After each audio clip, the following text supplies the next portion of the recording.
Stop, you haven't subscribed to the channel yet. Subscribe now, we have new stories every day. Now let's go. You know what water tastes like? Think about that for a second. It's something so ordinary and routine that we take it for granted. I'm not talking about the water you swallow while swimming in the ocean or a nearby pool. I'm talking about what is supposedly the purest form available to us today, bottled drinking water. For me, bottled water has a very distinct taste. I can easily tell the difference between bottled water and tap water, and I can even sense the difference between brands, much like a wine connoisseur can distinguish between bottles of Chablis. I can also tell how long a bottle has been open. There's something about the taste, or the lack of it, that makes the flavor unforgettable. This isn't some strange superpower. It's just a quirk I've come to appreciate over the years, especially in more recent times. My friends and family don't know about this, and I've never even told my wife, and that's where my story begins. Last year, Lauren, my wife, started buying these little squirt bottles with flavor additives to put into water bottles. The flavoring was supposed to add a zing to plain water. Personally, I'm not a fan. To me, it tastes like someone spit out their chewing gum into the bottle and then shook it up. Anyway, she decided to test them out on me. I tried it and told her I'd prefer my water pure. She didn't get the joke because from time to time, she continues to sneak the flavored stuff into my bottles. This periodic tampering has been going on for a couple of months now. I try to be polite about it. When she's not looking, I swap the water for the unflavored kind. Then at our annual summer barbecue for the whole neighborhood, something happened that I didn't expect. While I was busy working on 3 grills, focusing only on steaks and hamburgers, Lauren walked past me and handed me a bottle of water. When we host parties at our house, I don't like to drink alcohol, so I carry a water bottle with me all evening. Without thinking much, I took a sip and immediately realized it was one of her flavored ones. I didn't swallow it. Instead, I bent down to check the propane tanks and discreetly spit it out so no one would notice. I didn't spit it out because of the blackberry flavor, but because of something else I couldn't identify. There was a faint metallic taste along with a hint of something that reminded me of sulfur. I didn't know what it was, but I definitely wasn't going to swallow it. I left the bottle between the propane tanks and returned to cooking. But for some reason, a warning signal went off in my head. As casually as I could, I glanced around at the guests gathered in the backyard, smiling and continuing to serve food. Everyone was either deeply engrossed in conversations, stuffing their faces, or splashing around in the pool. Everyone except Lauren and Bob. They were sitting on a lounge chair, secretly watching me. I wondered why, I thought. They seemed to be having some serious conversation, occasionally glancing my direction. And how did Bob get here? I don't remember inviting him. Bob is one of Lauren's colleagues who lives a few blocks away and has recently started showing up at events where we are. Until today, I had never really thought about him. The alarm bells in my head kept ringing. When all the steaks had been served and the hamburgers laid out on a platter on the picnic table, I turned off the burners and closed the lids. Lauren was watching me. I caught her gaze and motioned toward the kitchen door. I walked inside and grabbed another bottle of water from my personal stash. When I twisted off the cap, I noticed it had been opened before. Sniffing it, I detected the same metallic taste and hint of sulfur. Maybe it's just a bad batch, I thought. I set the bottle on the counter and abruptly turned toward my wife. "What's wrong, Chuck?" she asked with her sweet, slightly crooked smile. "Oh, nothing, just restocking. I think we've got a bad batch of water. It has a funny aftertaste. Oh, I don't understand how that could be. You probably just ate something that left an aftertaste. What did you do with the one I gave you?" Thinking quickly to avoid any trouble, I made up a little white lie. "Oh, I finished it, just came in for another." She smiled and ran her fingers through my hair, all the while looking me straight in the eyes. "All right," she said, picking up the bottle I had just placed on the counter and handing it to me. "Take this one and go outside. Keep an eye on our guests. I'll tidy up a bit in here." As I walked along the path to the pool, Bob stood up and went inside. I noticed because that damn alarm in my head was screaming louder than ever, and every time I looked in his direction, it seemed to rise an octave. Something strange was definitely going on. But what? I moved through the crowd of friends and headed toward the side door that led to our bedroom. Once inside, I could hear voices coming from right behind the door, either in the hallway or the bathroom. It was Lauren and Bob. As quietly as I could, I tiptoed toward the door and listened. "I don't know," Bob said. "The guy who gave it to me said it works differently for everyone. Some people feel the effects right away, and for others, it takes an hour or two. Be patient." "Well, I'm too damn excited to wait," Lauren growled. "I want your pants off right now." "Damn it, Lauren, don't ruin a good moment. Once these partygoers leave, we'll have our own party. Be patient. This is what you wanted, to have sex with me until you lose your pulse while he sleeps in the bed next to us. I don't even know why, since he's been nothing but a good husband to you." Yeah, he's been a good little husband, but he's too vanilla, too predictable in bed. I want a little excitement, a little danger, without risking everything I've worked so hard for. And you, sir, represent that little bit of danger, and you're definitely not vanilla.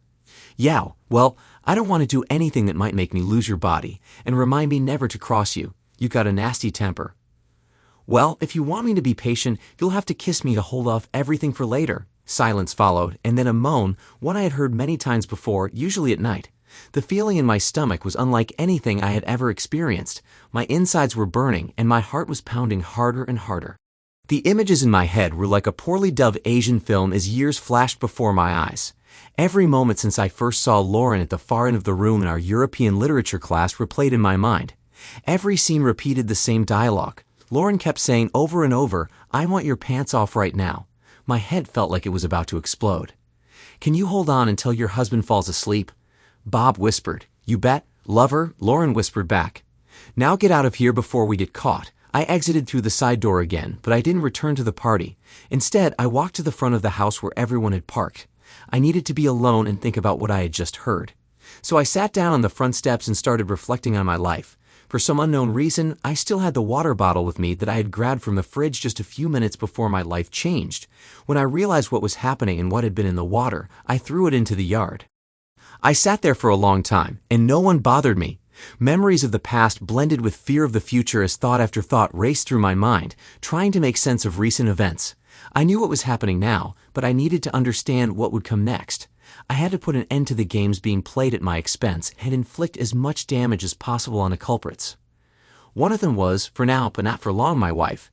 After that, I turned my attention to the water bottle I had thrown on the lawn. An idea began to form. Then a smile appeared. It was time to get off my butt and do something. I grabbed the water bottle and headed back to the party. With all the composure I could muster, I found Lauren and said, "I need to run out and grab some beer. I'll be back in a few minutes." She placed her hand on my shoulder. "Do you think you're okay to drive?" I looked at her and said, "Yeah, I haven't had anything to drink except water. I'll be right back." I turned and left her standing there. As I was closing the garage door, I caught a glimpse of Bob walking up to her. In the garage, I poured out half of the water bottle, added a few extra ingredients, shook it well, and placed it in the cup holder of the center console. I had to stop by the pharmacy before going to the liquor store.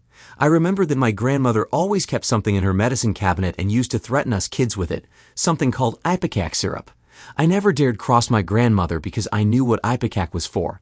Now it was perfect for my situation. When I got to the parking lot of the liquor store, I took a sip of water from the bottle and swished it around in my mouth. Without swallowing, I spat it onto the front seat. Then I grabbed my new purchase, walked to the trash bin next to the building, and drank half of the bottle. I tossed the rest into the dumpster. My stomach churned as I stumbled into the store on very unsteady legs. About halfway to the counter, Mount Vesuvius erupted. Everything I had eaten in the last 24 hours spewed onto their nice, clean floor. I collapsed into a ball, trembling like a leaf in the wind. The vomiting continued as the clerk tried to navigate around the puddles to check if I was still alive. He quickly gave up and called 911 when I started groaning. One of our town's best police officers arrived before the ambulance. I'm sure she thought she'd just find some drunk passed out in the liquor store. But when she saw me and the convulsions shaking my body, she changed her mind. Or at least I imagine she did lying there. Sir, can you hear me?" She shouted into my ear. "Ah, sir, what happened? Did you drink too much?" "No, just a bottle of water. My wife gave it to me in the car." I then vomited in her direction, but luckily she jumped out of the line of fire just in time. I saw the officer take the water bottle from my car while the paramedics loaded me into the ambulance and rushed me to the hospital. Once there, they ran all sorts of blood tests and pumped out what little was left in my stomach. I passed out after they shoved a tube down my throat and into my stomach.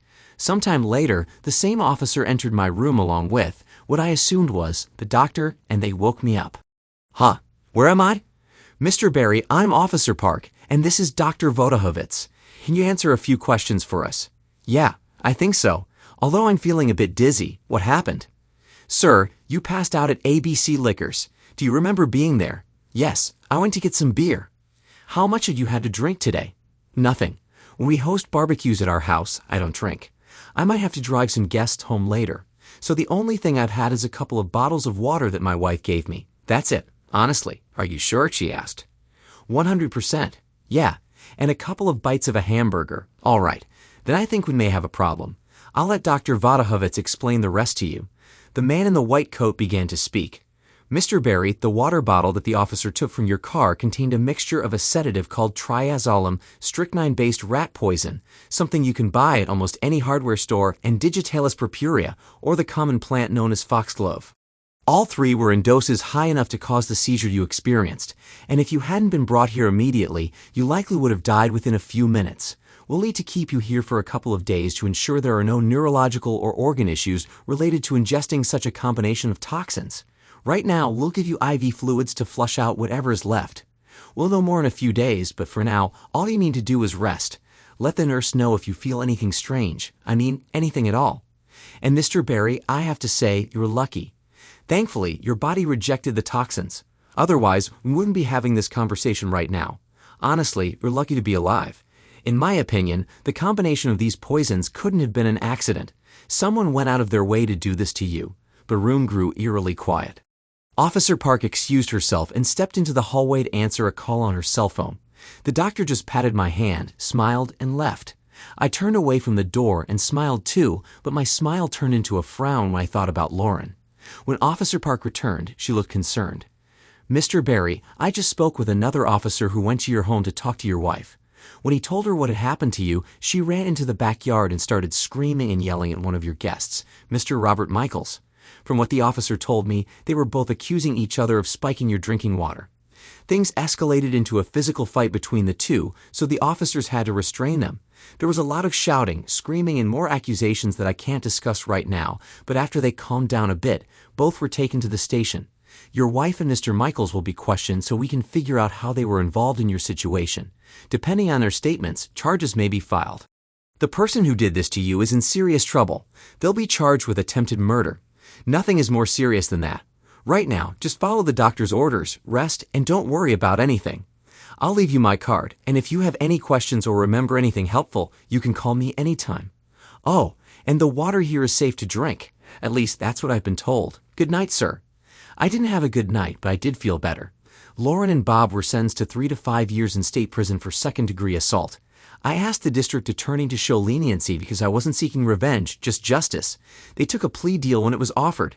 Otherwise, the state would have charged them with second-degree attempted murder. With good behavior, they'll probably be out in 2 years on parole. The guy who gave Bob the sedative got 1 year for distributing a controlled substance. He'll have to wear an ankle monitor for that year. Bob's wife filed for divorce after the sentencing. Everyone at the party heard Lauren and Bob screaming accusations at each other about who spiked my water and who seduced whom. News of their affair spread quickly. I'm divorced now, too. The only time I spoke with Lauren was 30 minutes after the sentencing. She apologized about 1,000 times. All I asked her was if this was what she meant by a little excitement, a little danger. I haven't seen her since. I haven't spoken to Bob either. I'm waiting for him to get out of prison before I have a real heart-to-heart with him, or better yet, with a baseball bat. Now, every time I drink water, there's an unpleasant aftertaste in my mouth. Thanks to everyone who took the time to listen to today's stories. If you enjoyed it, please consider liking and subscribing if you haven't already. Feel free to share your thoughts on the events in the comments below. Take care.